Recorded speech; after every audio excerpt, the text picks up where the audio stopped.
அல்வா செய்யறதுக்கு 2 கப் பப்பாளி பேஸ்ட் எடுத்திருக்கேன். அடுத்ததா பேனை ஹீட் பண்ணிட்டு 2 டேபிள் ஸ்பூன் நெய் சேர்த்துக்கிறேன்.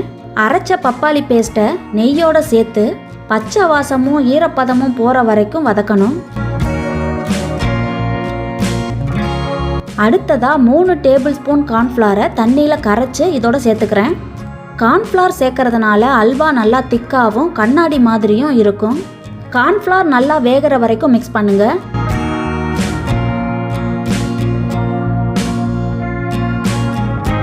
ஸ்வீட்னஸ்க்காக 1/4 கப்லேருந்து 1/2 கப் வரைக்கும் சர்க்கரை சேர்த்துக்கலாம்.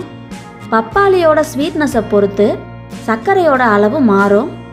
அதனால் டேஸ்ட் பார்த்து கொஞ்சம் கொஞ்சமாக சேர்த்துக்கோங்க.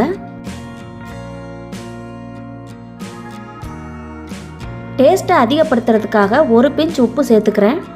ஃப்ளேவருக்காக வெனிலா எசன்ஸ் சேர்க்குறேன். இதுக்கு